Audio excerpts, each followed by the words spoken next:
All right, so we are going to pick up now where we had left off with Mordecai across this intimately close yet infinitely far distance with a lady who is missing half of her face. Has gorgeous red hair, kind of wavy, and has this aura of blue flickering flames around her. So far, she hasn't said anything to you, but you have chosen to approach her above. Well, not even really above, but just you had the one, and you decided to walk towards her. And with every step, you were getting closer, and by that I mean farther, and by that I mean closer to her, until the other two had vanished, and now in this space, you have presumably made some kind of contact with Ouijas herself, the goddess of death and magic as well. And so Mordecai, there is still no response. She's not beckoning or primping her hair or anything. She's standing there in a very dignified pose. The flames around her are animated, though you see that her two different colored eyes, her green and her blue eye, they're fixed on you. But otherwise, she's the one who's waiting for you as you are approaching, and you can pursue. Sound of feasting horns. You can pursue what you are hoping to pursue. Well, hopefully with her. And also, real quick, thank you very much for the follow, Aleph. Okay, so, Mordecai, the spotlight is on you.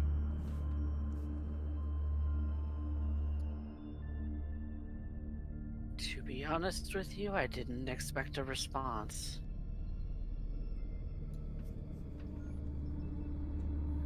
But I'm here seeking guidance.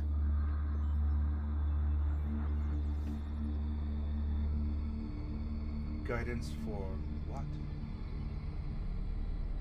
I don't know what I'm supposed to do.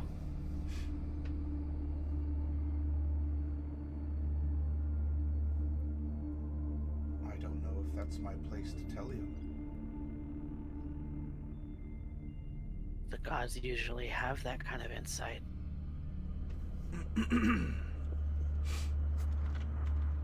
So I'm told.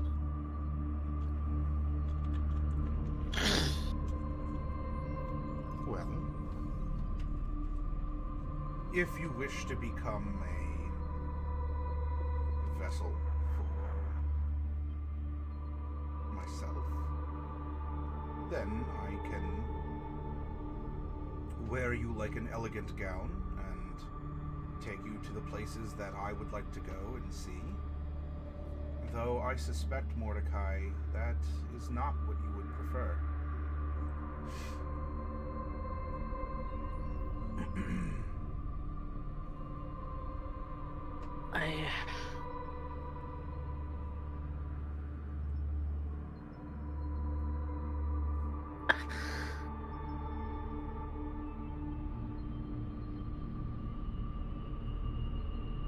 Is that what you did for Celine?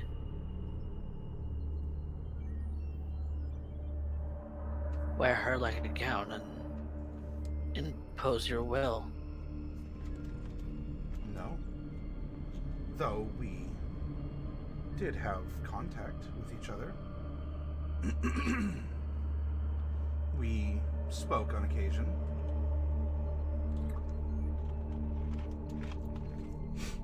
She had questions, and I provided a means to seek the answers. She was, in return, paying respects to me through her actions, and ultimately, her ultimate gift, that of her life.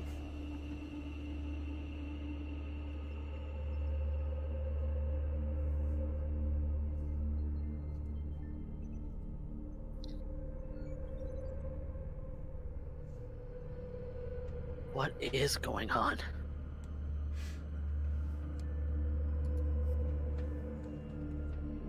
In which country? In which region? In which province? In which direction? Among which people? Or faith? Or neighborhood?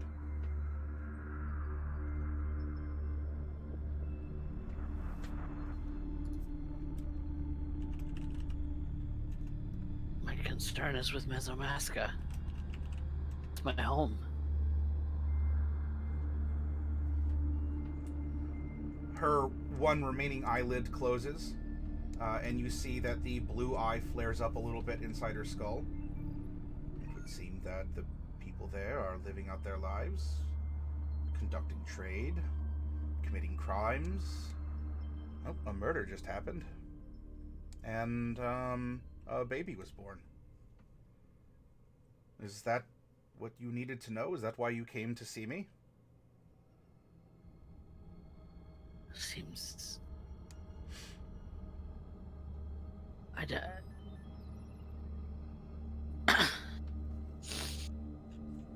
The Shadowhar are invading.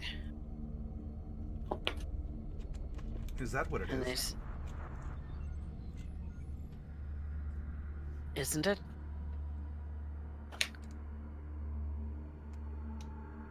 I suppose you could look at it like that. At the same time, Mordecai, I don't know if you see things the way that I see things. I don't think that you can understand things the way that I understand them. I can answer your questions, but I can only answer them from the things that I know and how I have come to understand them to be.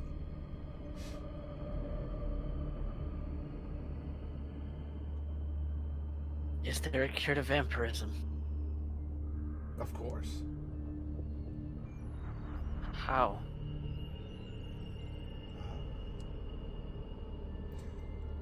Well, that is something for you to discover. After all, vampirism has been made by those who are like you. And as a life can be brought into the world, so too can it be taken, and the other way around. I just witnessed a murder and a birth at the same time. Your vampirism has been instilled in you, and it was created by people like you. Therefore, I do not see why it couldn't also be undone. There was a similar question that Celine had, and the tools to pursue it were given to her. However, I cannot...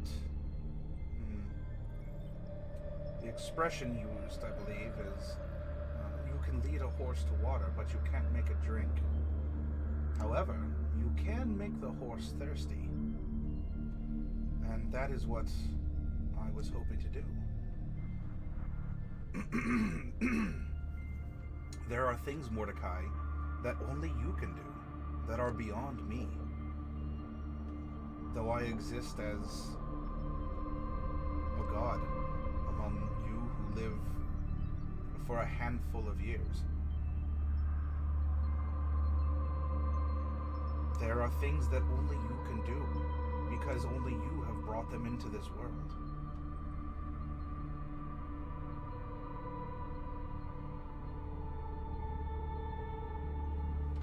And if I were to possess you, then it wouldn't have been your doing. It would have been mine. And how does that benefit anyone other than me? If I know the cure to vampirism, how does that benefit you or the other vampires out there that wish to be resumed to life? Is that the cure? to be resumed to life, not just have their existence snuffed out? Oh, certainly. You can look at, maybe a cure to vampirism is the end of the suffering of unlife. So yes, that is one way to do it. It is by default. All things that live and even unlive will come to an end. Though, A rebirth, a revival could also be pursued. While you may see what happened to you as a taking away, I can view it as you were made into something else. That which is made can be unmade as well. It simply takes the time and understanding. And this creature, Shonaruth, believes that the unliving shouldn't exist.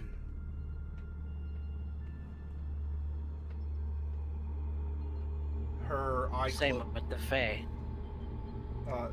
Her eye closes, though you don't see a flare up in the blue eye in the skull.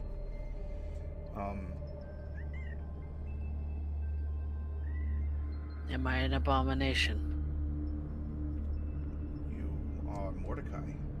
I cannot comment about if you're an abomination or something else. At least I think you're Mordecai. I suppose that would be the biggest question. Are you Mordecai? And as for Shonaruth, I am in no place to tell you what Shonaruth thinks, as Shonaruth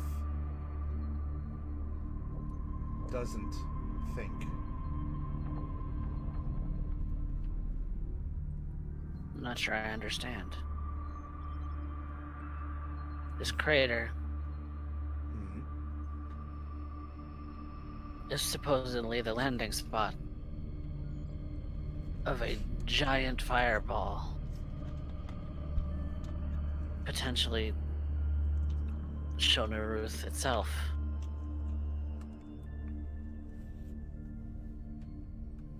Is it natural to this world?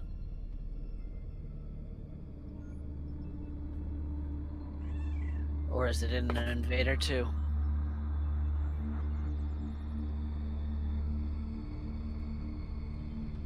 It is an invader in so much that the Shadowhar are invaders of Mesomaska.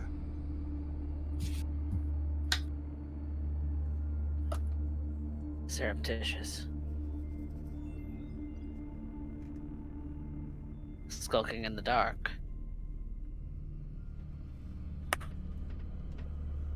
If that is your belief, then yes, that is exactly what it is.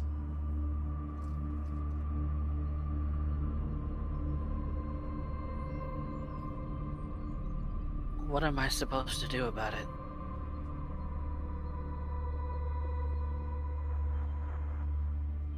I'm just a man.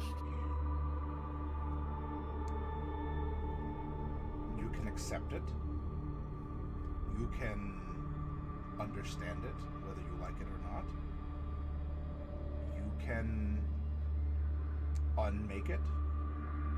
You can remake it. What would you do for a stray puppy in the street?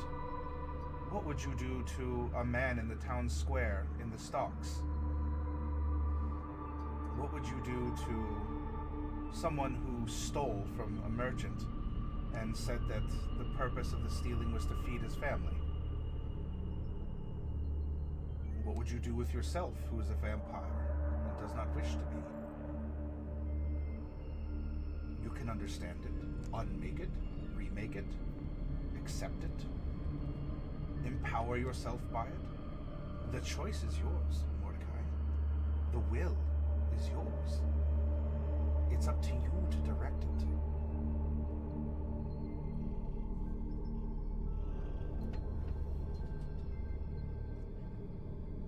What was Celine trying to do? Been reading her notes.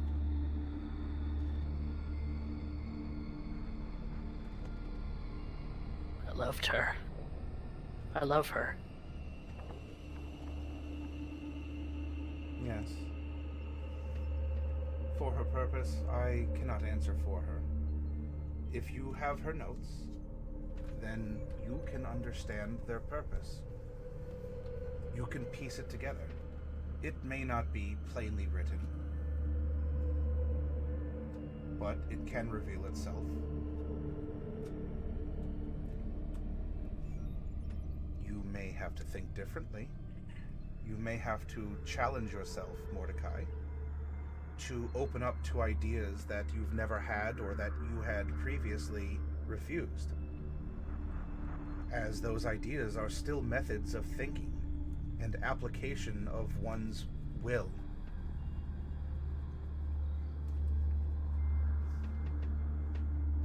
Her methods, though you were close, are not yours.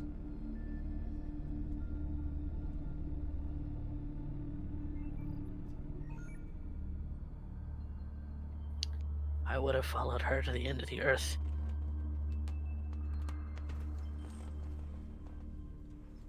You may yet find her there, Mordecai.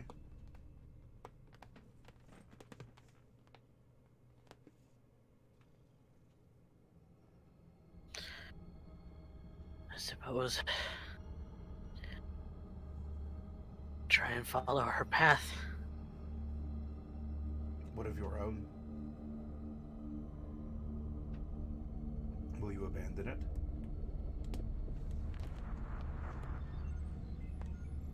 My own path.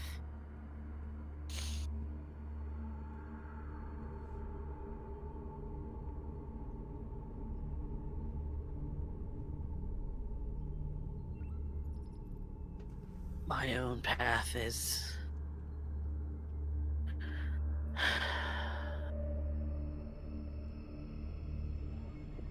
I have to understand. I have to understand why the Shadowheart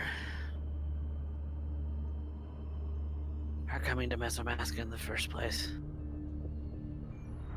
What do they intend to do?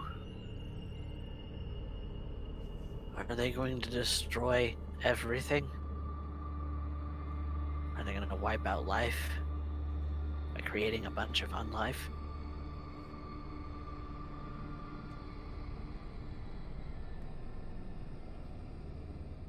And will that restore you?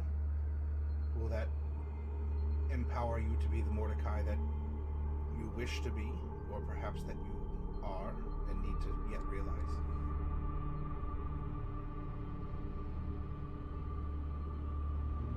It may. A rhetorical question. I've always been a man on the run.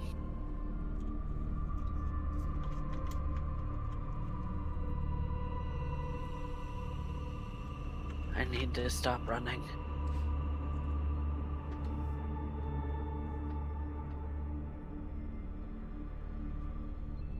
You do seem to have regrets that continue to follow you like your tail. Running away? Well, if that hasn't worked, then perhaps you should stop doing the same thing over and over again, and expecting a different result.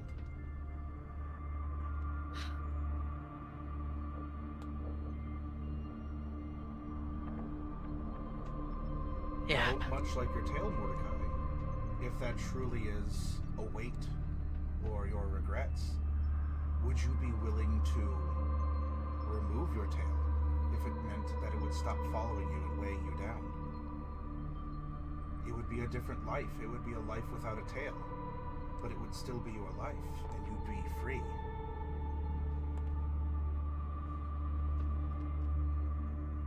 Then I think that's the first step. I have to let go of regrets. I have to face them.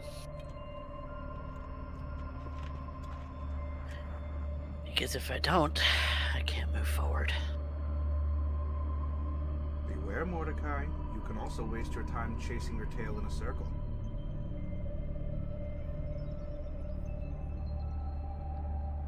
I don't know how helpful this has been.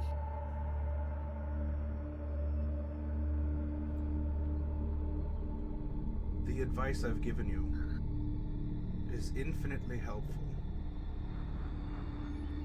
And infinitely not. Yes. Not by purpose, or because I wish to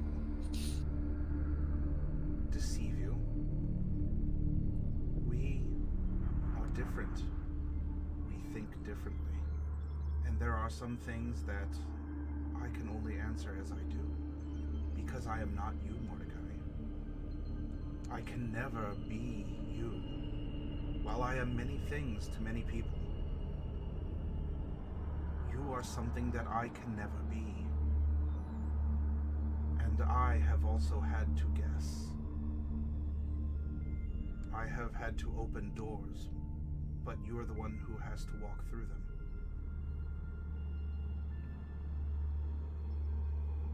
Draw yourself as you wish to be. Create, recreate, or end yourself. Change yourself, or grow from here into something different.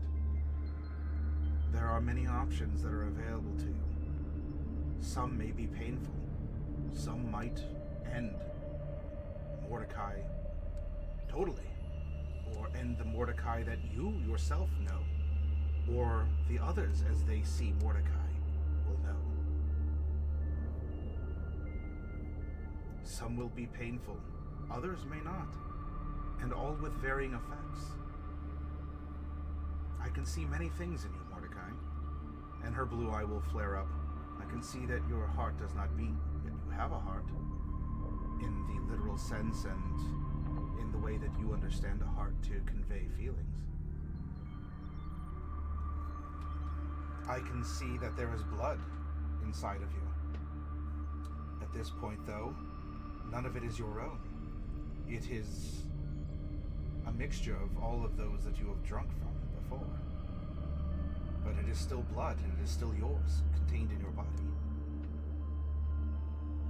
You're here talking with me. You are dead. I suppose in a way so am I.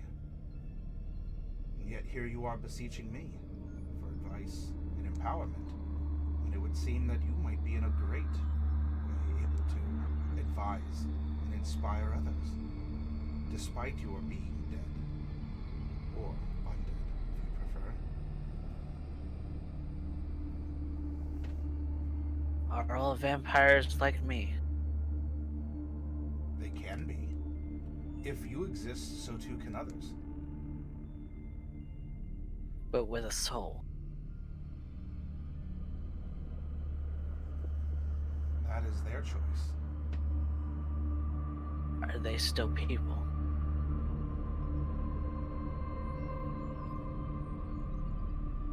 In shape. I believe there are times that you did not even consider yourself a person, Mordecai. Others might have referred to you as some sort of shambling corpse, or, in the case of Celine, has taken you as a lover.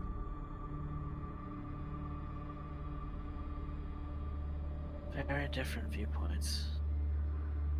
It is scary to understand that you have the power to impose reality upon others, to create it or recreate it, or to end it.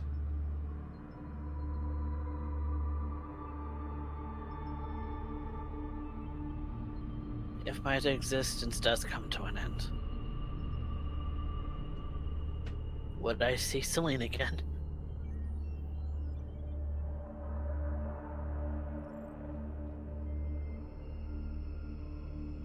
Not as you knew her, but yes, in a sense you would.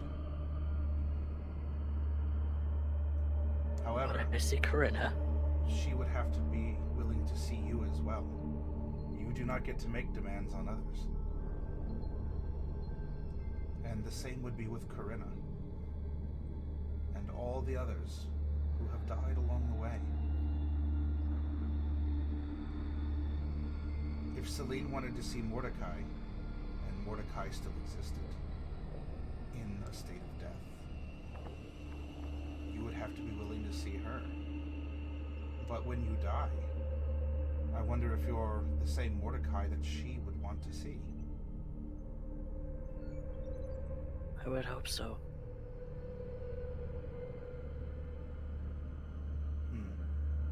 There's only one way to know. If you wish to end now, I can accommodate that and usher you into this, well, whatever you would want to call it. If you wish to continue to grow as yourself, as the Mordecai that you are or that you wish to be, then perhaps our meeting should conclude so you can get on with it. Right. The tools are before you, Mordecai. You simply have to use them, to learn them, to practice with them. But they're there, and they have been.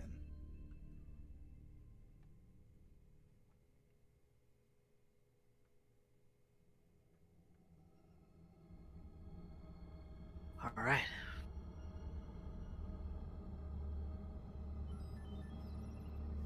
Well, I'm not choosing to end it here.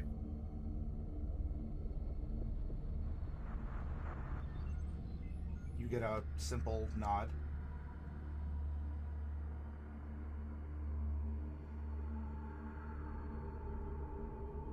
Then by default your choice is to return, and I believe I will accommodate that wish, as it is within my power to do.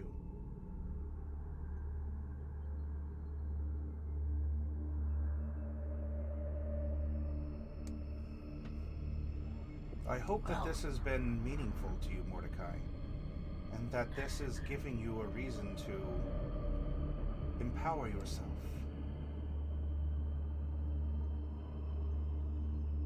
Become the man you wish to be, however it manifests. Who I wish to be.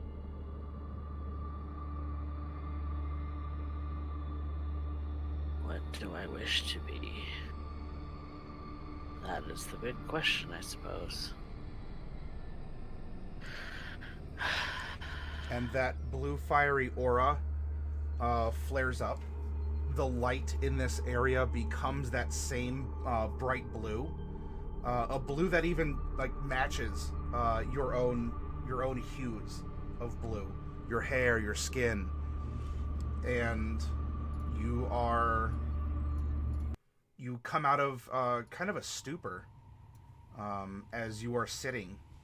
You have the book open in your lap in this area as you've settled down in the crater, and the blue gives way back to light, that bright light. However, this does have a direction. You cast a shadow.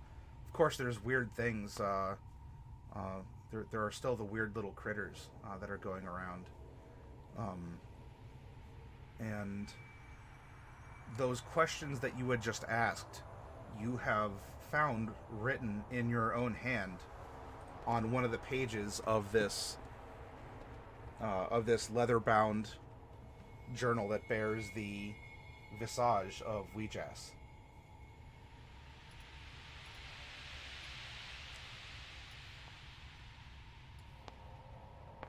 What do I wish to be?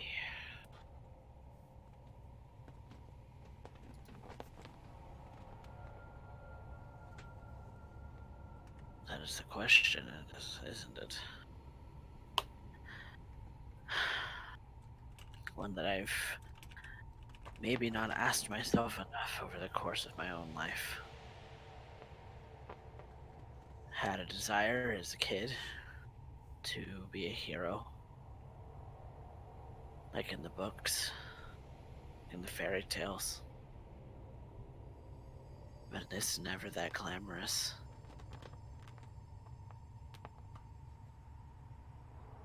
But I need to understand what the Shadowheart are doing. I need to understand what their intent is.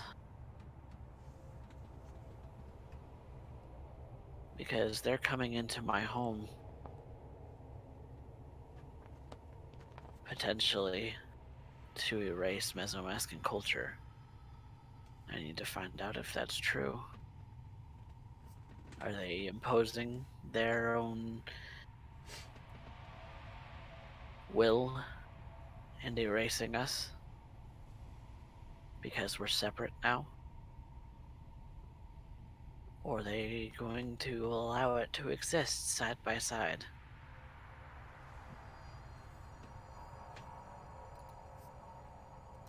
I think that's the thing. That's the most important thing.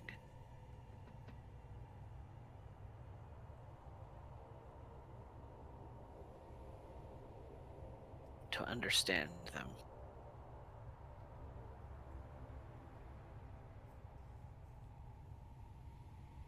That is what I'll do next.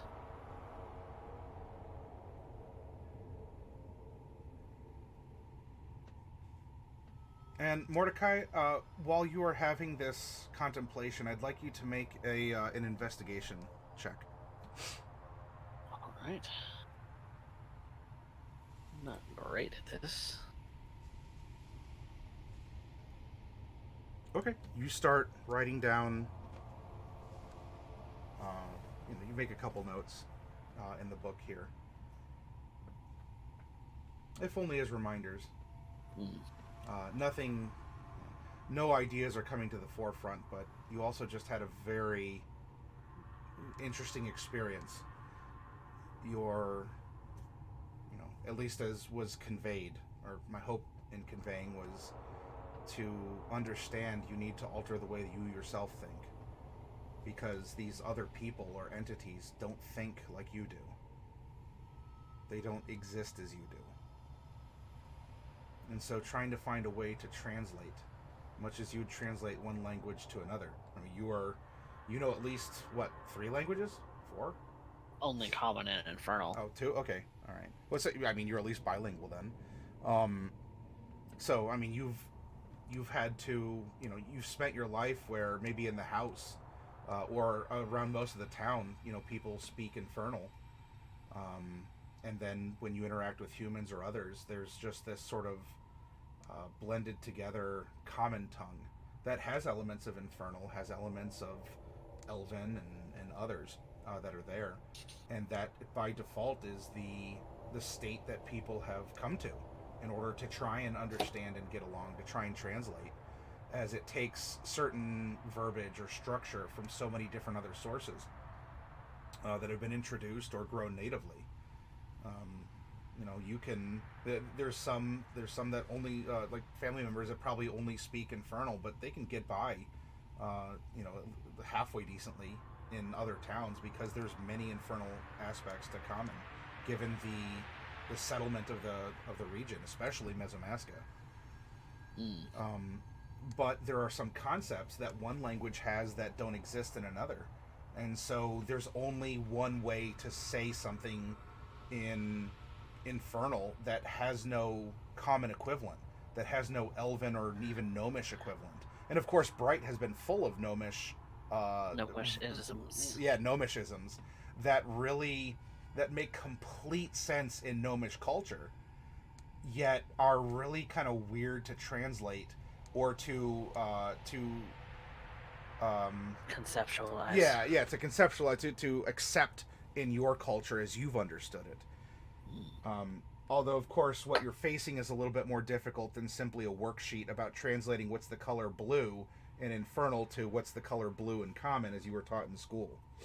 Right. But this is a similar approach to something that is much grander in scale. And I would also like you to make one more check for me. I would like you to make an insight check. Right.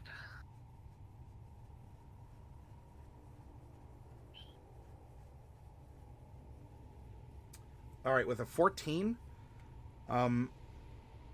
there are some lingering thoughts about certain words that we just used. Speaking of things like language. But perhaps certain words that she used or instructions she provided that may not have been direct, but may still have a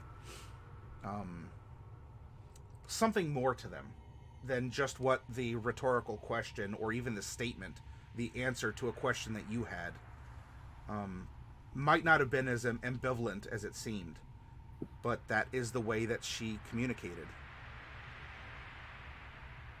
Such as recreating oneself, or undoing oneself, or something. Yeah. The words of the gods are weird. How in the world did Celine make sense of all this shit? Well, she was trying to. As you look through the book, you see that there are all kinds of like partial sketches of you, in various poses. Draw your horns, your tail, your arm. Make little notes about how does this function, or does this still happen? Does this process still happen, or things along those lines. So it seems like Celine was trying to understand you as well, and was trying to, in a sense, even recreate you on this page. By drawing your arm and the skin peeled open and the arm and the musculature, or there's a really there's a detailed sketch of your fangs. Probably did that while you were asleep, so just kind of asleep, but kind of let me see your fangs and go from there. So yeah, the book is full of that stuff. Yep.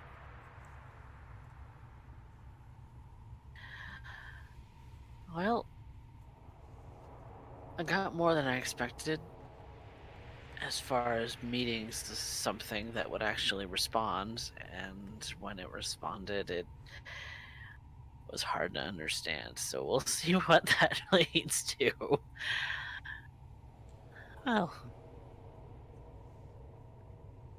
that's me. All right. And well, don't forget too that that book was. If you believe Celine, I don't know why you wouldn't, but I don't know, she was a bit of an oddball. But Celine didn't start out with that book. That was given to her in a conversation, quote unquote, with Weejas herself. Right. So, all right. Well, the crew gets back together. Hey, Kazimir, how'd it go? Oh, I met this bear owl. Cypher, what happened to you? Oh, yeah, I'm kind of phased out of existence. Mordecai? Yeah, talked with a god. Questioning the very foundation of reality. Like one is want to do. Yeah. and whatever, like Kazimir, you're just like, well, I have some really good fruit. You want one or something? You, like Kazimir, you kind of actually came out of this with a, you're not fundamentally altered on some sort of a molecular or existential state. What's wrong with you? You just hunted a monstrosity and came back with some wiggling fruit.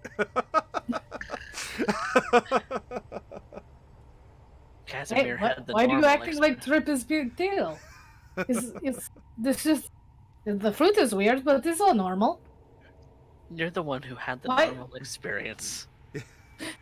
Why is he see-through? I don't know. Why are you see-through, Cypher? Well, I would put it to you like this. When you gaze for long into the abyss also gazes into you. So when you gaze for long into a source of wild magic, you see where I'm going with this. Yeah, I gazed into the eyes of a god. Also, did you know that everything is gears? Because everything is gears. You're not the first person to tell me that. Oh, really? Who else told you these things? I don't know that she put it in any direct words, but her name was Jade. Jade. Interesting. Is she the only one? So far, I may have had a vision or two of it. Celine did also tell you at one point that she had a vision of the same thing. Ah. I think that's common amongst our group. It's like At this that. point. It's like that one man that I saw this one time. He was running around screaming that the government was bees. What? Yes, must have been. It was some tiefling, probably high off his mind on Luciferus, running through the streets of, what's the southern capital city? Oh, that is, There's Mask of Horns, Mask of Flowers. Grace of Darkness, thank you. Mask of Faces is on the west side, and then the Mask of south Faces. side. Storms. Mask of Storms. It's like, yes. No, Mask of Storms. He was running through the streets of Mask of Storms saying that the Cabal was bees. The Cabal was bees. The Cabal was bees. I of Right. course paid no mind to such things. He was ranting and raving like a lunatic, but it's sometimes in those glimpses of insanity that you find the most profound insight. Some of the wispy Like tendrils that come off of Cypher, like, almost look like little tentacles that kind of go out and wisp through and kind of come back in. I'm not sure how I feel about your current form. Well, I do not know how to feel about it either. It's why I was going to investigate it further if you would wish to help me. It's very strange, and sure. Although, when we leave this place, because it's very not a good idea to do that now, you and I, as well as Bright, and Kazimir over there, will need to have a little talk regarding what I can actually bring to you as a traveling companion. I suppose we can have that conversation now. You do have a walk back for a ways, because you got transportation there, but they weren't exactly waiting for you to do this, to do a bunch of research in the crater. So you do have traveling time together. Well, once we get out of the range that I might show you and accidentally set off a fireball centered on myself. Well, that wouldn't be a terrible thing. I would rather not get set on fire. Yeah. I mean, the plus side of being a tiefling is I'm resistant to fire. So if there's going to be anyone who's likely to survive a fireball set on them, it would be me. Yes, but then there is someone who, isn't. Me. And I mean, you can be at Kazimir. a distance. If you want me to If try something. if it's centered on myself, no. I'm talking about me showing you my ability. Ah. Well. Magic experiments. If there's any general magic experiments besides you showing what you can do. Magic can is you do? bees. the magic is bees. What do you do? We haven't really seen you in action yet. Well, You could describe it in words. It is rather hard to describe. But I am a magic user of a kind. Somewhat like yourself, but in a different manner. I've seen all kinds of things. I've traveled the world at this point.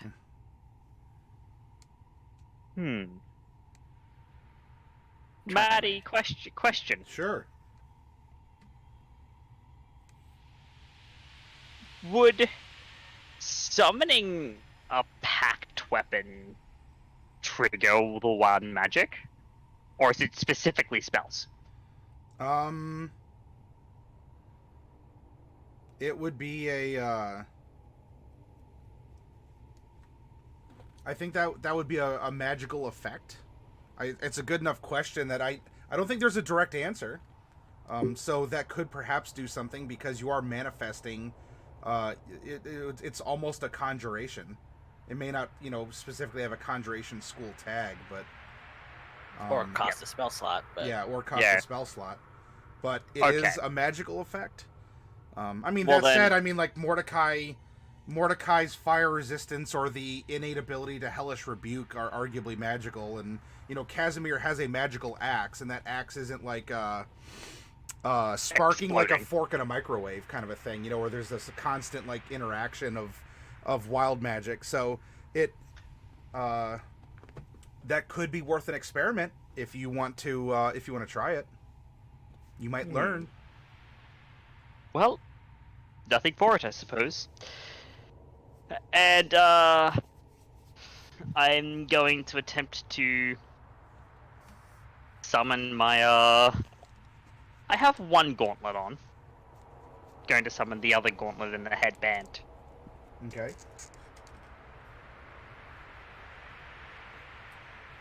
And then the gauntlet on the right hand will spawn a longsword. Mordecai, would you kindly make a history check as this manifestation of a gauntlet and a headband come to light?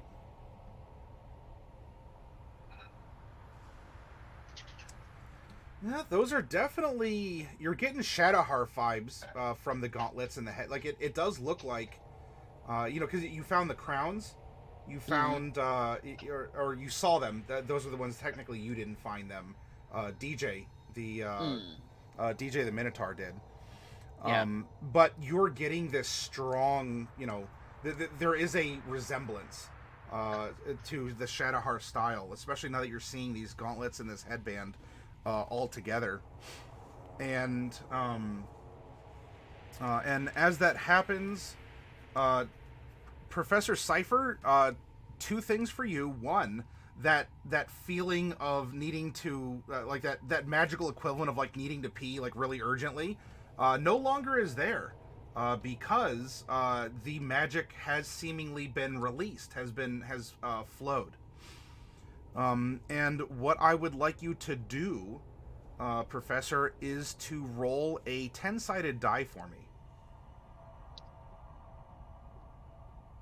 Okay. Oh, this doesn't bode well. This bodes poorly. Very poorly. Well, We'll see. Yeah, let's find out what you discover. Oh my.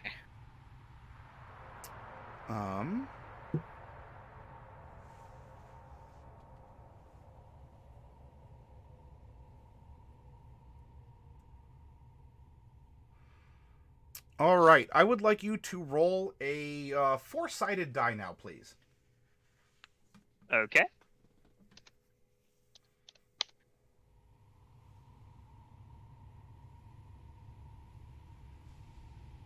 All right.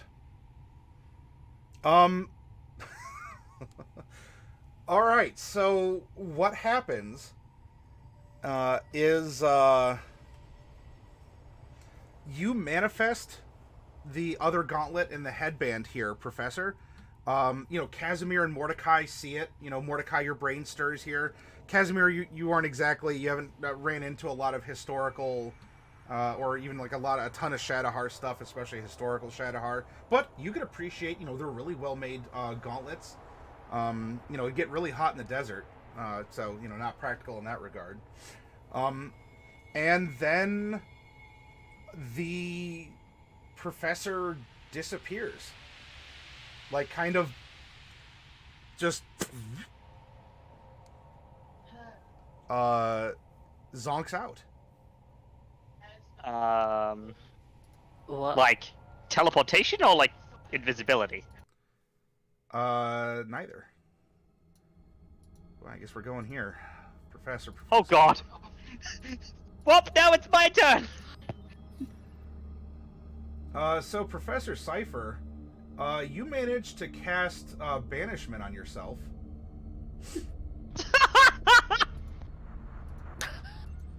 Wow. Wowee.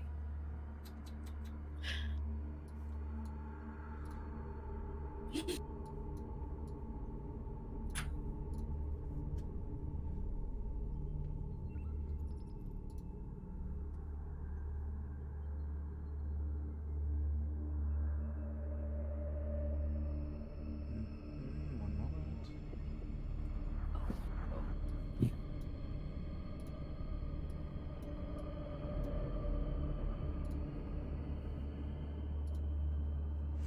So, Professor, where you were standing in this overgrown area, you feel yourself it feels like falling, except you're being pulled in a direction. You're not falling down.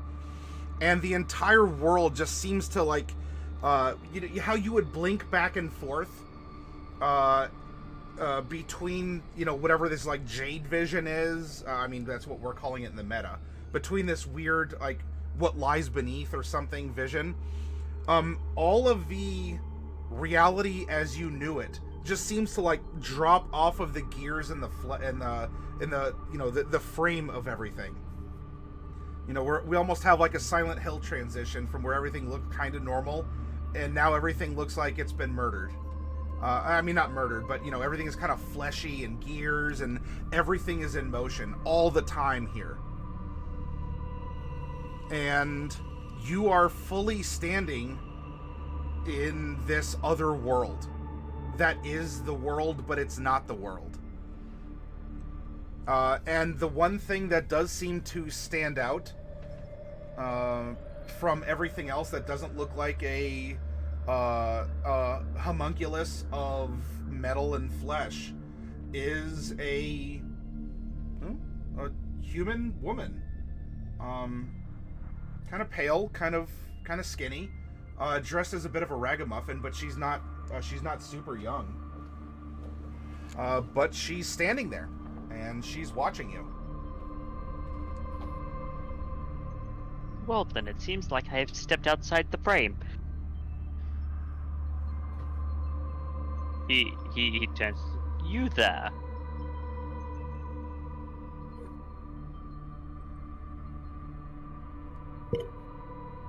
I'm Are here. you simply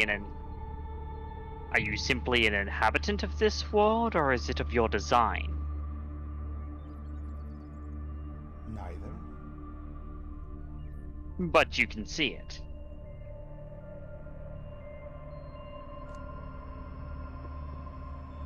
I can more than see it. She turns around, though her head remains facing you. But the rest of her body turns around and even, like, squats down to pick up a creature. We'll say it's one of those Bulbasaur-looking, like, plant lizards.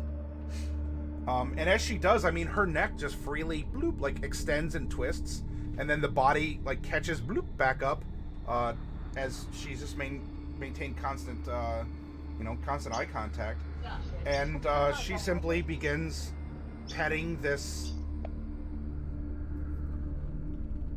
thing of mechanical bits. I wonder, are you this Jade character that Mordecai mentioned? We were just talking about it, and seeing you here now, it just kind of makes me question.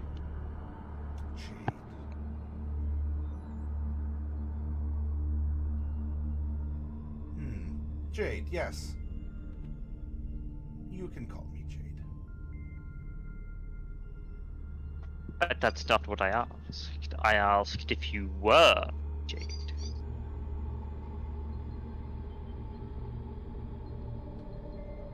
Unless I am not speaking with them. Jade is me. Yes, but you could be many things. I mean, for all I know, I could be talking to Shonuruth himself. I'm everything. In fact, so too is this. And you see this, like the kind of this simulacrum of this plant lizard that is comprised of pulpy, like, plant mass and muscle, and of course there's like the metal, like, little coils and springs and things. And you see this character that is Jade take it and, like, plunge fingers, and just with this intense look, you just hear grinding and crunching and, all sorts of just kind of like squelches and grinds and whatever. And then the creature seems to be completely reformed It appears to be functional. I mean, it now has wings. It has 6 legs. It doesn't have a tail anymore.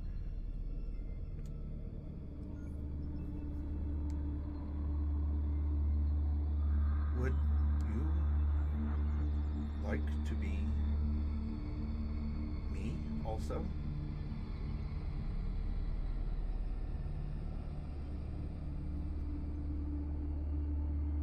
And she takes a step forward.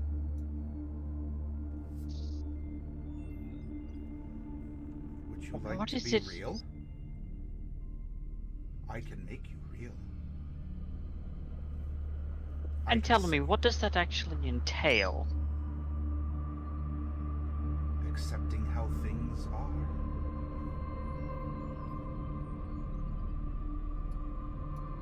That is all. Accepting simple. how things are. Acceptance. And as this Jade-ish character is walking forward, in her footsteps, instead of the kind of like the grasses that were made of like little coiled wires, when they spring back up after her step, some have these little they open up as flowers, and while they're still at the end of a metallic stalk, they have they look like human teeth. It'd be almost like dentures, but they're actually made of real flesh and bone that are just sort of like open up and bloom, in all sorts of just very, very weird configurations. As even behind her in her wake, there's just this new kind of reformation of things.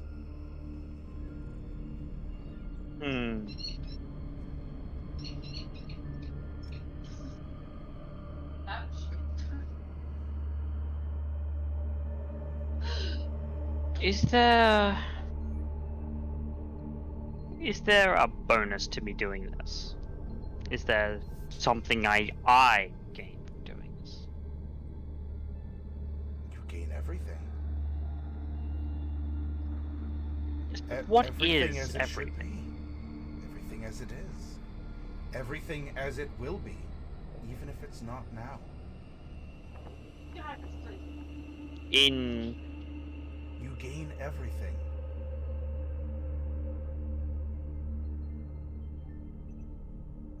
in this world,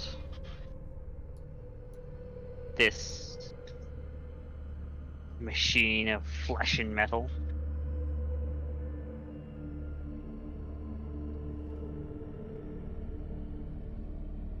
You will be as everything.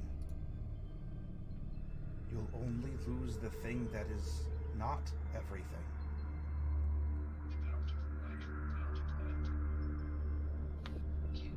and what is the thing that is not everything? That which makes you not everything. I've already explained it! And there's like a fierce, like a metallic growl in the throat.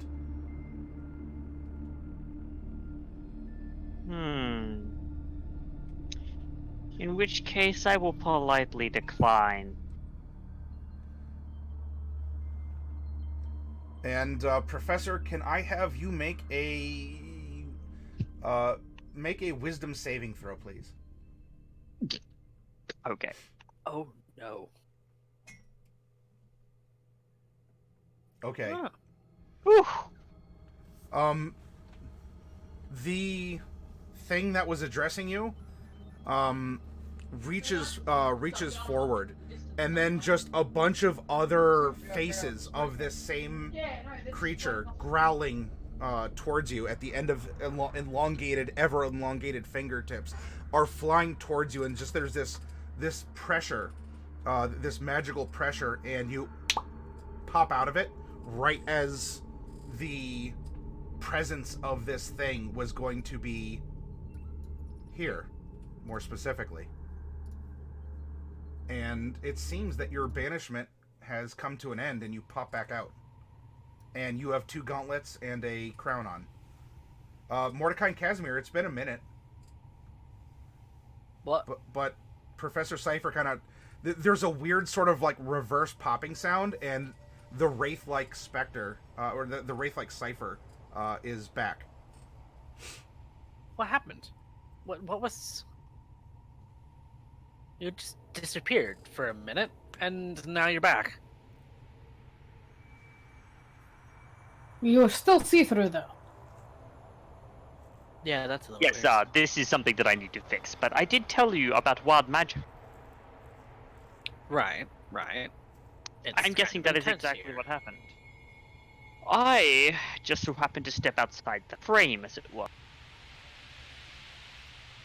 Meaning what exactly? Into the world of flesh and metal that you have seen before. Or at least as far as you said that you had seen it before. Right. I was greeted by a creature resembling a young woman. Dressed a bit like a ragamuffin, but not young. Who, tried to convince me to become one with everything. Or at least that's what she was saying. Uh-huh. I declined. Obviously. Now, Alright. I think... How much time do we have before we have to move to meet the Lellywellans gamble again? Well, the gamble is you'd have to have traveled a while to go down. If you want to reboard the Lellywellans gamble, you're gonna have to wait for it to make a complete cycle back around. Otherwise, you can just go back to the port city, and there's all manner of other mercantile and passenger ships that you can take. Once I we think get out of the we'll- wild magic zone, we can teleport Yep. back. That's Well- not easy. That's not hard. Okay. Well, then what we will do is we'll go to the nearest town, because I think a little bit of rest before getting out of the wild magic zone might do us some good. Also, not to mention that Bright, out of character, Bright wanted to do some stuff here, and I do want to give her the chance to do that. Yeah, we'll allow for that too.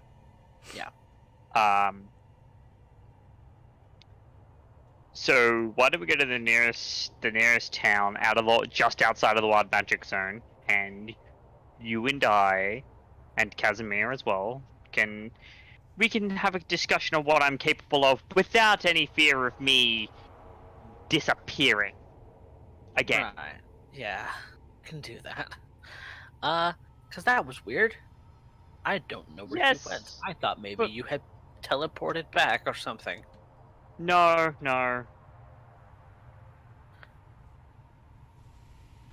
It's Good to know. interesting the way you're saying that Jade, she saw the world in this mess of flesh and gears all the time. And it drove her mad. Well, I could Because see she was- why. She was always talking about how things were supposed to be. They're how vampires, as they exist now, shouldn't exist. They had their time and they're gone now, so they should not be here. Like this was breaking the fabric of the world or something. I don't know if that was just the ravings of a madwoman or if that was real. Well, I can tell you the world that she saw was very... I've seen it. I've been there now. But isn't that the most unsettling thing of all? Thinking that someone is mad and then someone who isn't telling you that everything that they saw was real. How do I know you're not mad? How do you know the government's not Ah, pleased? Mordecai, my dear boy. That's a matter of faith. Faith. It all comes You down said you spoke to with a that. deity, yes? Well, I was expecting some.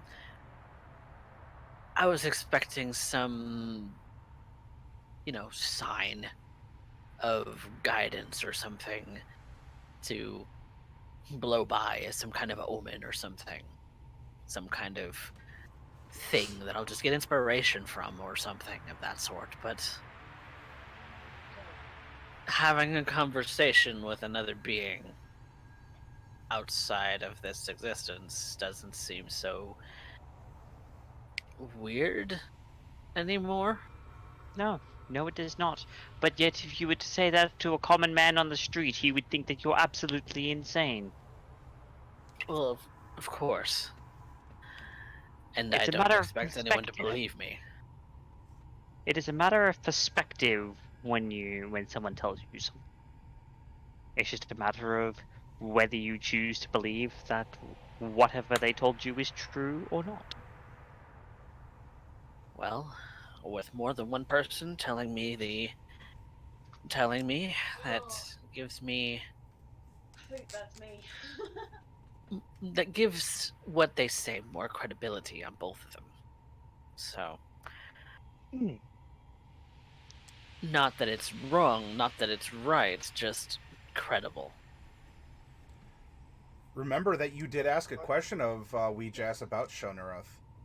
That's a good thing, though. I don't remember what question I said, because I have forgotten everything. Gotcha. Then it's saved as a VOD. It was about Shonaroth's literal metaphorical machinations about what does Shonaroth think. Yeah. And Weejass's response was Shonaruth doesn't. Shonaruth doesn't think. It just is. It just exists.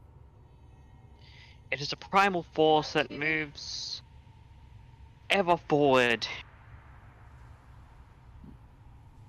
along the path of progress. Progress. No thought, no consideration, no hindsight. Simply forward, forward, forward, forward. Always the future. And that is all it is. The future. Something But was I think past. I think that this is a conversation for where we get to somewhere a little bit more comfortable, don't you think? I think Sure. having this conversation over a nice dinner would be much better than standing in the middle of a crater surrounded by plant lizards made out of flesh and gears And bear owls. and bear owls. I I mean, almost like I the have term owl bear. To be honest. I mean, I have seen a picture, a drawn picture of an owl bear hybrid type creature. I forget where exactly, but I have seen it once.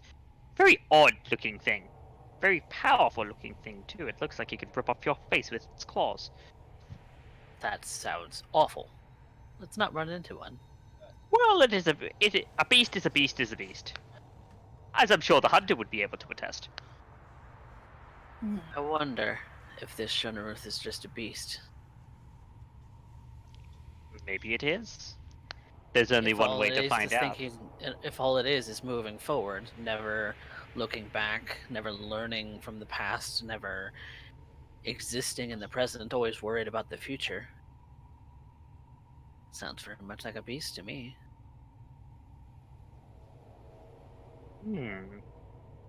What do you think, Kazimir?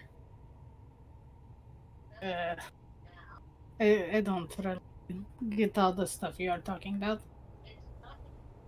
Kazimir, I'll tell you what here. You can roll either a nature or a survival. We'll see if some inspiration hits you as well.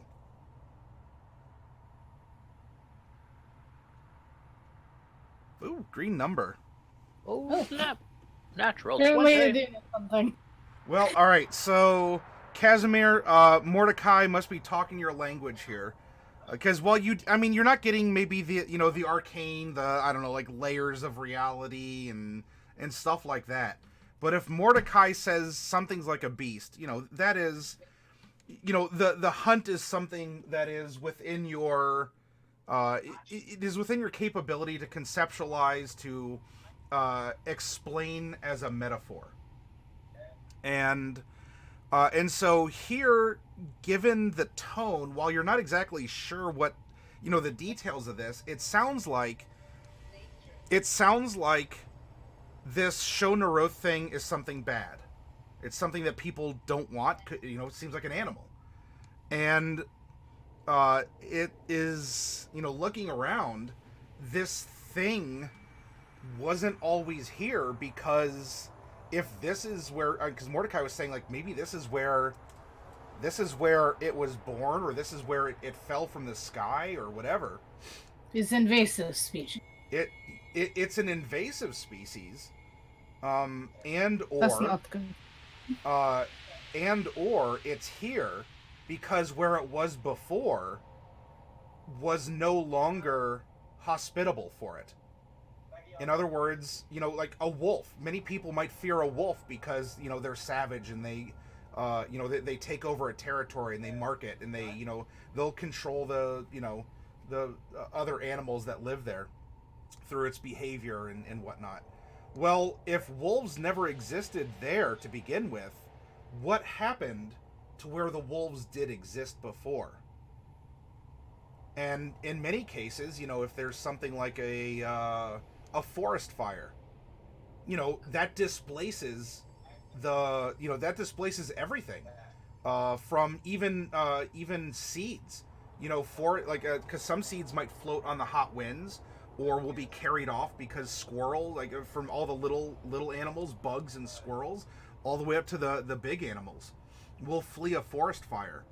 Or, you know, Kazimir, if there's a new development, there's maybe in Aslandia, there was a new settlement being built out in the desert, or even you know, a fortress, and of course that disrupts the patterns of the sand dogs, because that's where the sand dogs lived, and now no longer do the sand dogs you know, visit that fortress area, because it's too dangerous for them, because they will be, you know, hunted down, or they, you know, you will have these people.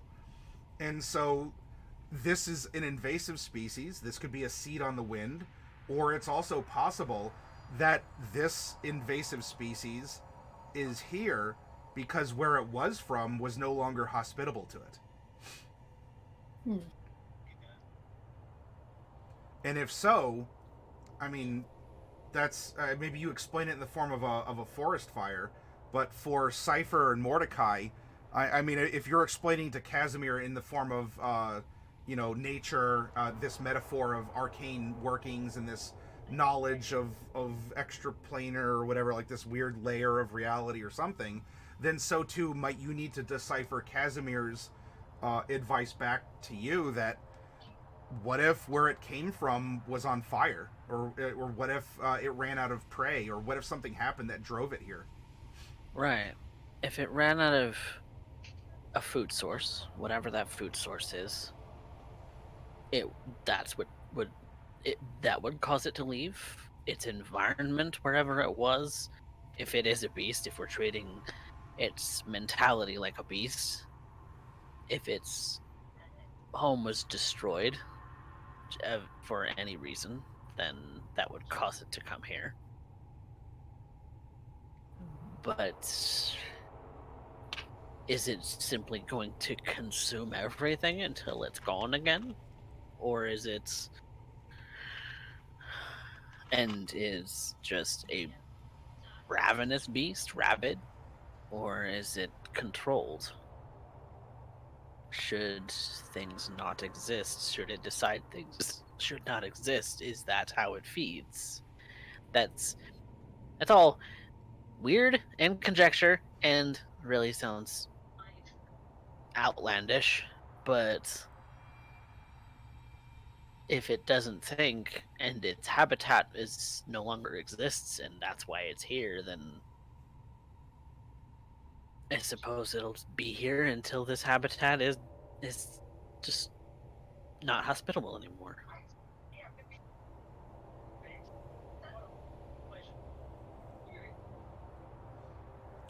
Professor, with Mordecai's words, would you please roll a history at advantage, as Mordecai is inadvertently aiding a thought? A history at advantage. I can do that. Ooh, 23. Nice. So, Professor, in this contemplation as well, if you all are sharing thoughts.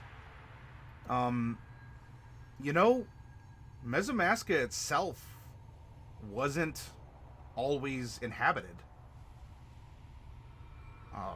You know, people themselves came to Mesomasca. In fact, with what Mordecai was saying, people presumably, you know, a lot of those histories seem to have been maybe even suspiciously, purposely forgotten. But you know, there are many who conjecture that there are elements that had come from Shadowhar that settled in Mesomasca. There are pilgrims that came here from Shadowhar, which would mean that they came here for some reason. Perhaps they didn't feel welcome. Perhaps they, you know, there was something that was inhospitable to them. You know, it could have been disease. It could have been a lack of food. It could have been everything burnt up behind them. It could have been all manner of things. You know, why do if people... I remember correctly, part of it was religious persecution. Yes. Mm-hmm. A different brand of Ouijas was brought down by these pilgrims.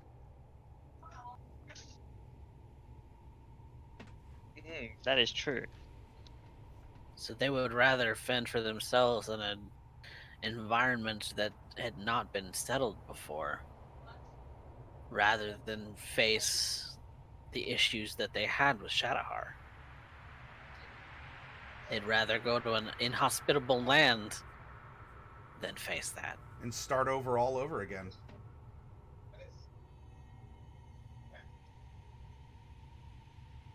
So that begs the question, is it trying to reincorporate the people of Mesomasca back into them, and have we forgotten our history? Has it become so displaced that the reason that we separated in the first place is no longer valid, or no longer something on our minds as Mesomascans?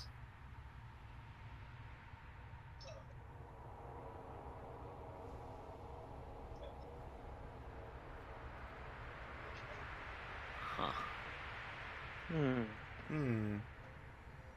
Show Naruth Curious. a dandelion seed that was floating on the astral winds, a pilgrim seeking a new life, or an invasive predator, or perhaps all of them, considering Mesomasca is nowhere near what it used to be when it was first founded, as the people who colonized here did start over.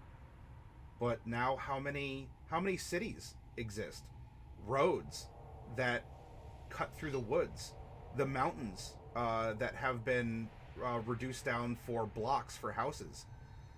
The flowers that were growing wild have been cultivated and have been, you know, guided in that in their own way.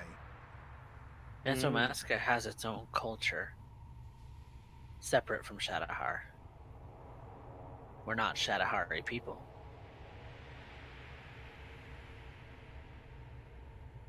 So,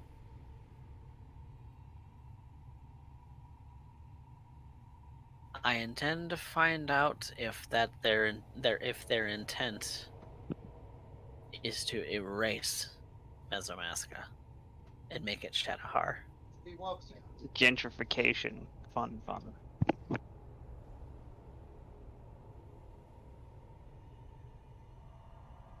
Because if we erase who we are, what are we? What do you want to be, Mordecai? That goes in your mind. I want to be Mesomascan. I am Mesomascan. I am not Shadowhar.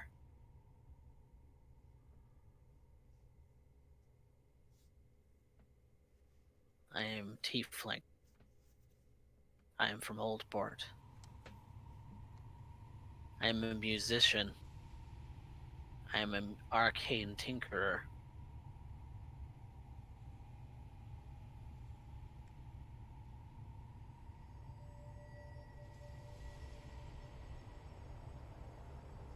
I don't want to be a vampire.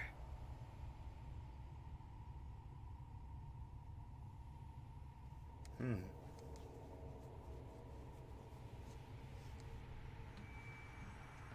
An eternity is a curse. Because all you do is watch as the world goes by and everything you love dies away. I would tend to disagree with that. Of course you do. You're an elf. What's that supposed to mean? It means your race lives for a very long time, so your perception of time is skewed. I'm tiefling. I live about as long as an average lifespan of a human. I'm half human, to be fair. That still does not change the fact. Even if one lives a long life, it doesn't mean that it just passes by in an instant. You have to instill those memories. You have to make the most of everything, even if it seems like it will pass.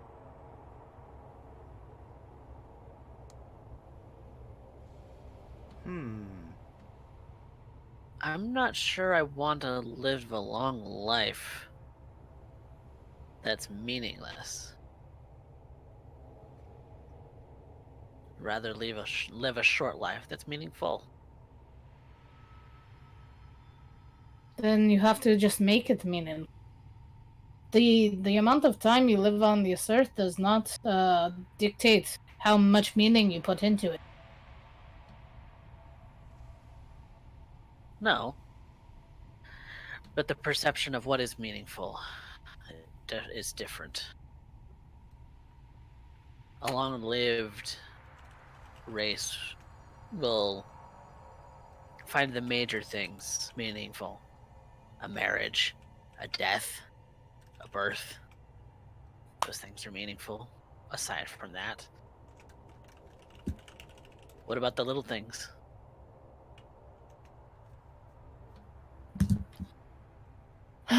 we had a similar conversation, and you asked me why I was here. I am here because this is a little thing. I am making this meaningful. I am helping because even though it is small, it is still meaningful to people. Even 100 years from now, I will look back and think that I made a difference. A difference for what? Well, I've yet to see if it's for the better or worse, but I'm hoping for the better. What are you trying to affect? Or whom? Currently, you. And I suppose little one, Mr. Cypher here. Because I am here presently, I can affect things. I can help. I can make a difference, even if at the moment it doesn't seem that significant. Will it seem that significant as you get older? Yeah, What kind of little things have you forgotten already in your long life? who knows? But I don't want to no, forget. when I go to sleep, well, not sleep, I trance. I think about things that perhaps during the day I have not. But I see things in my past. I enjoy the ones when it's hunting or so, but sometimes you see things that there's a small moment that you help someone, that you gave out a coin to a small child in the street or anything. But just because it was so long ago does not mean it's forgotten. I don't want to forget. And I fear that I will. And that's a fear. And why let fear control you? It's hard to not let such things control me simply because I have lived that way a long time. There's always times to change that. We're not far from Meslandia. When do you go Sandog? I don't want to go anywhere near sand dogs. Why not? They're not so bad once you get to know them. The last time the last time I saw a sand dog, it nearly killed Celine. Oh my. And now she's gone for a different Professor Cypher pulling a deviled egg from his pack and proceeding to eat it while you talk. A tiefling egg. Yes, a tiefling egg. Delicious Mesomascan specialty, I like it. Yeah. It's you know, you take something it's common, very generic of an egg, and then you give it a little spice, and so you get a half human in a sense. You get a tiefling. It's like an egg, but it's different. Yep. Well, I don't know. It's all. It all remains to be seen, but I don't want to be a vampire because I honestly miss real food. I wish that I could eat deviled eggs or tiefling eggs and be able to derive nourishment from them again. I want a big old glass of coffee. I want a giant feast because I miss food. My mom made really good food. You miss the things that made you human. The little things. The things that you didn't realize that were so really precious and important to you until they were gone. I suppose that's what happens. You don't realize what you had until it's gone.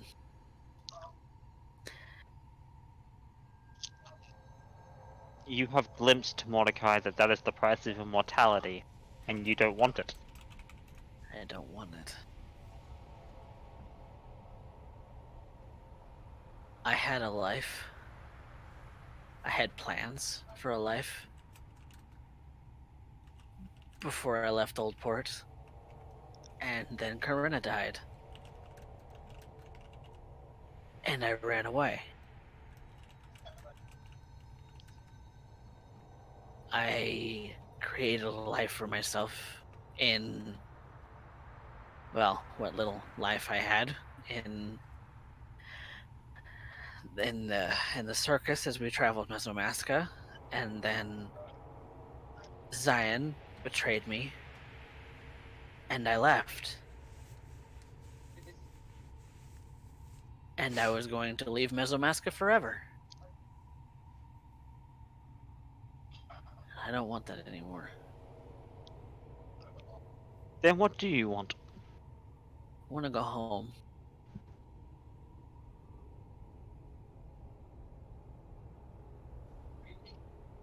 I want my mom's cooking. I want to sleep.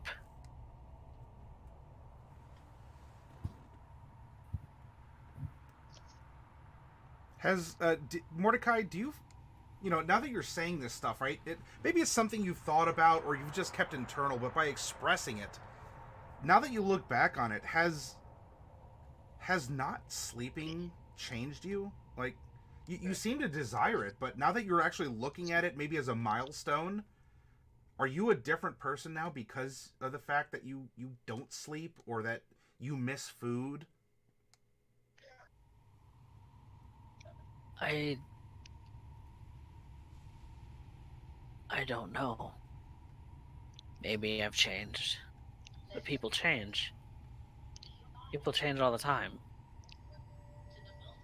Not so drastically, but over time things do change.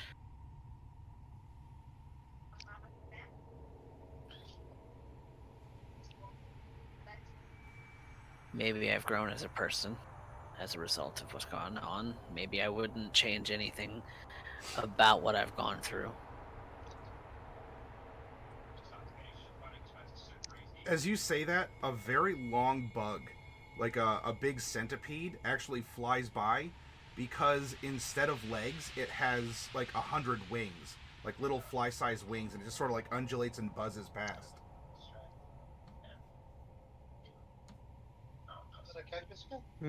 So we have a choice to either accept the changes that are made with or without us,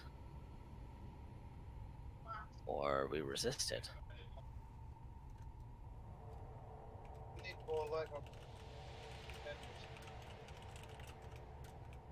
I know I am. Oh. Being a vampire is a change I intend to change. Being undead is a change I wish to reverse.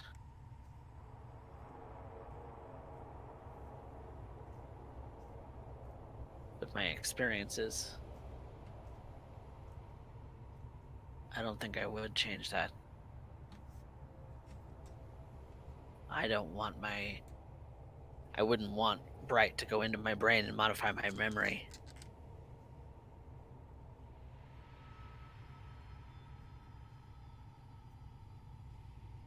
Because the person, Mordecai, I wouldn't change. But the physicality I would. Because eventually, believe it or not, I want to see Celine again.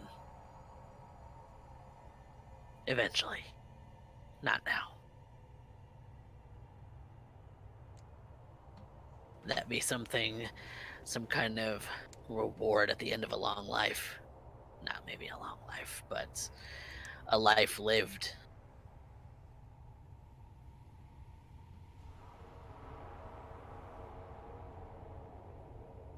Or a glorious death.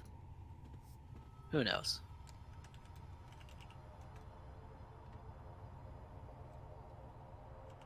Hero doesn't often live to a long age.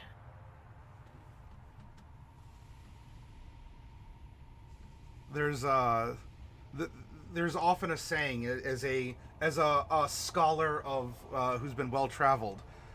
There are old soldiers and there are bold soldiers, but there are no old, bold soldiers. It's time to be bold. That it is. Make the change you want to see in the world. Be the change that you want to see in the world. What happens if you don't?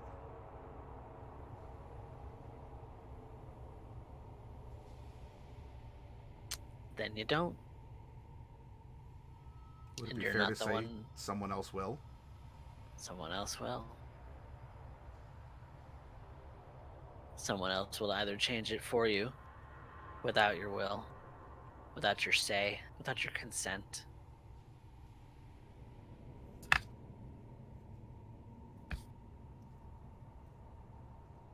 you don't like it, change it. But isn't it easier if you just let someone else do it?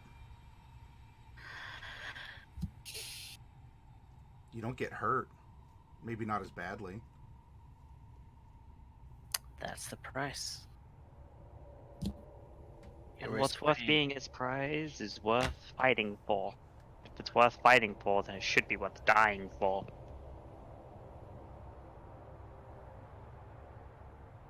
Celine believed that.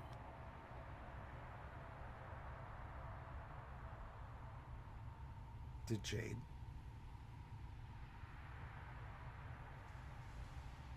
I would think so.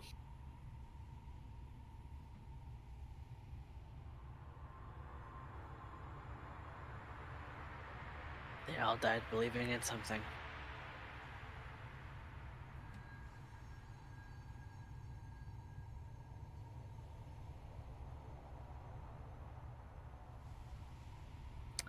food for thought.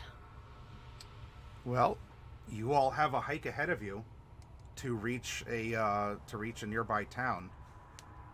And so I think that as you are climbing out of the valley and you're walking across the Fallfire plain here, as you are leaving the northern crater and you're heading back, obviously this isn't the only city north of the crater. There's, some pastoral, like, some farm areas and whatnot.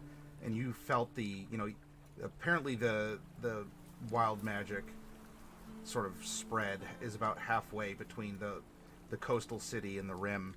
I mean, obviously it's more potent, further in, but you have time to walk and to think and to question. And of course, I'll talk to Fluffy on the side and see if there's anything that Bright would want to try and investigate, or a question that either Bright has, or if Bright would like to maybe use her downtime to refine a question that was brought up, because you all had a great conversation. And, as a DM, and you've experienced this as a DM, if it sounds like you might be onto something, or if it sounds like through this kind of externalization, you are opening up a possibility, or you want to contemplate something, then I don't have a problem necessarily calling for a particular check, or to pass a note, or to encourage that line of exploration, because I know what you're trying to figure out in character, but also by talking as players through your characters. And so it's not metagaming or anything along those lines. Right. So what we can do is effectively have some a little bit of like extra RP, whether it's an official side RP or it's simply, we'll fill in Fluffy Sheep on what's happened, and then get an answer about what Bright would like to do in these circumstances, facing facing everything that's here. I mean, maybe she wants to run more magical experiments or something, because there's still, you might be able to learn. I will say this, though, in the meta of the game, the circumstances of the world have been consistent.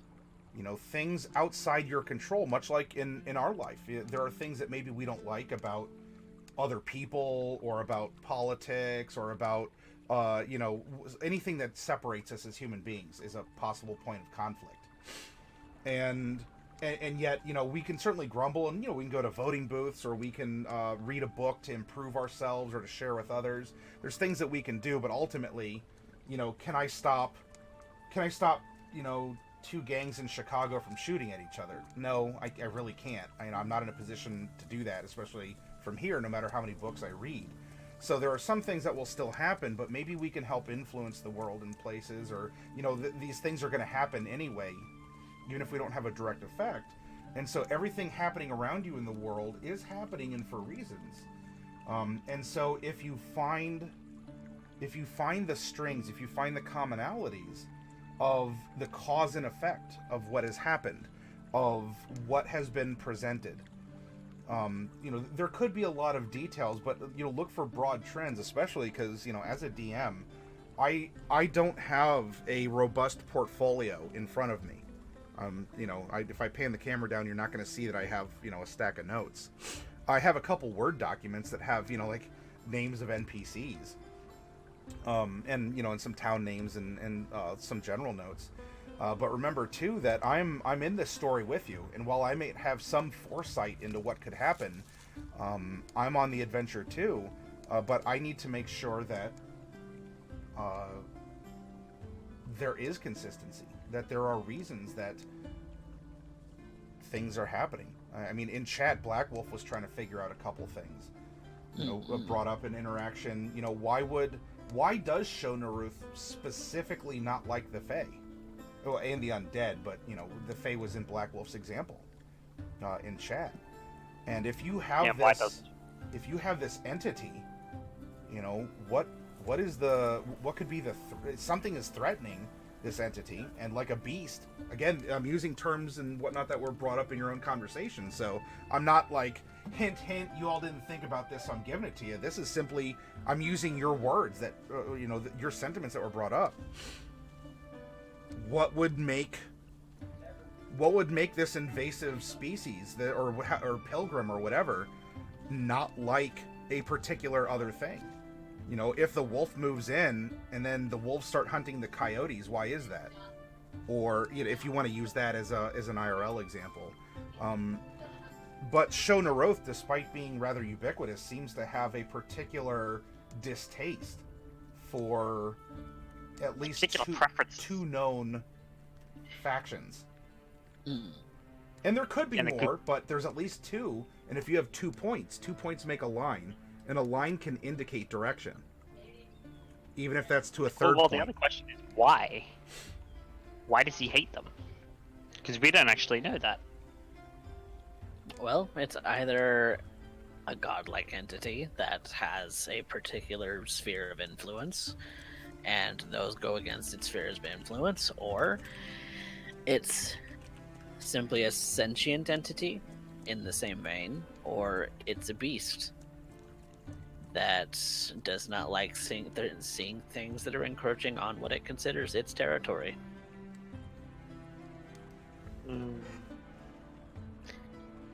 Either way, the why isn't important. It's what's happening as a result.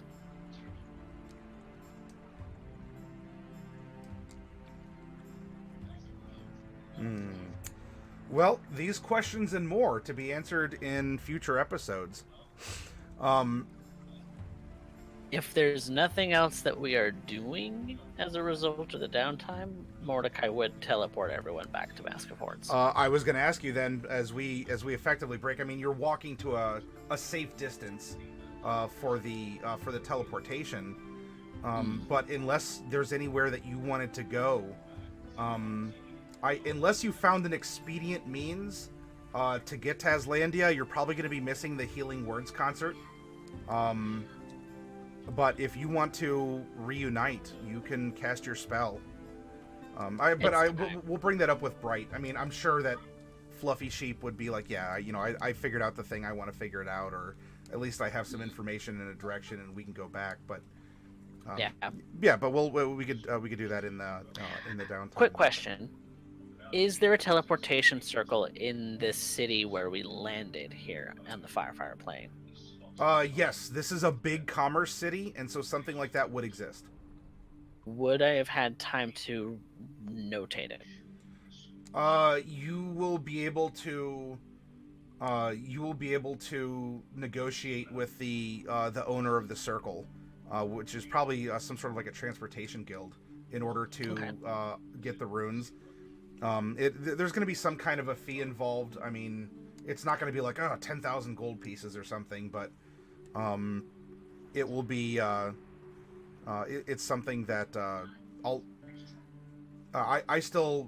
we got to have a conversation on the side too about your violin, and so we can work out something along those lines. So I have 1444 gold on my person. Oh, you'll have plenty, because honestly it'll probably be a system like pay per use. So it's like an ongoing, like, you can memorize it, or there might be like a revelation fee, and then after that, every time you teleport, you use it to go out, or you arrive, they would ask some kind of a fee for using their circle. But it's not gonna ruin your 1,400 gold pieces. What is the name of this city? I need to look at my notes for that. I don't have those up at the moment. I will provide those. Okay. It should be in my original documentation when we were making Fallfire. If it's not, then I will produce a blurb about it.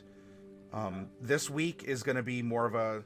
I've taken my kind of 2 weeks to stop panicking about... about things. I mean, I'm inflicting a little bit of existential dread on your characters here, but you know, just with economics and the store and everything, it's just a... So yes, plus I'm all caught up in minis and all sorts of other stuff, so there's not a lot of side distractions, just shipping stuff out or day to day. So, okay. So yes. Then for now, I'll just notate it on my character sheet that I have one to the Fallfire plane. Yeah, that's fine, and I'll provide that information. I'm sorry I don't have that up in front of me. That's fine. I'm just making a note that it's a circle I know now. Yes, that's fine. We can presume that you'll get to know it. That's perfectly fine. Okay. Okay. Lethality, you said that you are going to go live Yes, we About- will be going live with something in about an hour. in about an hour. Okay. Then what I think I'll do is I'll probably play a little bit of Wolf Among Us to finish out some more of the murder mystery there while you're setting things up. And then when I see you go live and I reach a save point in that game, then we'll come over and we'll raid you. That sounds good to me. Okay. All right. Well, go ahead and go sit up. Do what you got to do. Coffee Cat and Dark Wolf, thank you very much. I had a lot of fun this session. I hope it was fun for you. It was fruitful in terms of, giving you some content to consider, some other things that you can follow up on. If there is a question like Coffee, if you go back and watch the VOD and you say, what did you mean by this? Or, we just said this in particular. I'm happy to offer clarification about things that I've said. Okay. If I feel like I'd be giving out new information or something that would be not spoilery, because the whole point of this is that you figure out what the hell is going on. Like that is, a big part of the fun, is to unravel this knot and to find out, where everything goes. But I'm fine. I'm not going to be offended if you say, well, so what did you mean by this? Or did you mean this word in this way? Or was it more this other way? Because it was a communication between us as human beings error, because maybe I misspoke in the moment or something. Because wouldn't you know, I'm fallible. I make mistakes. I think the general gist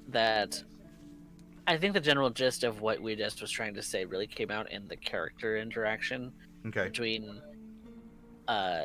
Cypher, Kazimir, and Mordecai, in that it was her message was basically be the change you want to see in the world. Mm. And kind of hammered home a little bit what he believes that he is. Because he actually finally put it into words. Sometimes saying that stuff out loud can do that.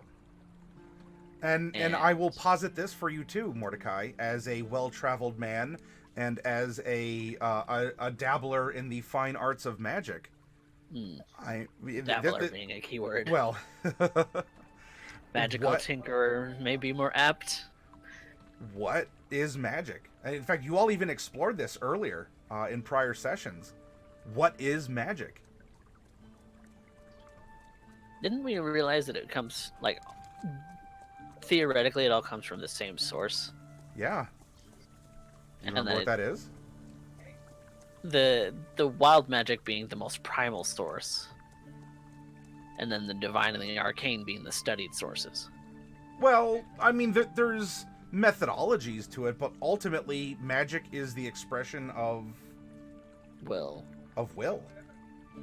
And of course, our wills are expressed in different ways. That's why people make peace and people make war. That's why people make love and why people make hate. Or it's why we can have two peaceful countries side by side, but they don't speak the same language or they don't have the same economy, even though they get along together. Magic is simply the implication of one's will, and that is what causes more immediate effective change on things. You're soaked by the rain and you walk into an inn and you use prestidigitation on yourself to dry off. I wanted to be dry. I am dry. You're creating change. And so too, Ouijas is the goddess of, what are her two domains in her portfolio? Those are more archaic D&D terms, but Magic in the realm of the arcane and that, and then death, the two big changes that happen in the world. Well, maybe not even arcane magic. Celine definitely wasn't an arcane user. Yeah. But yeah, death and magic in general. Yeah. Two very powerful sources of change.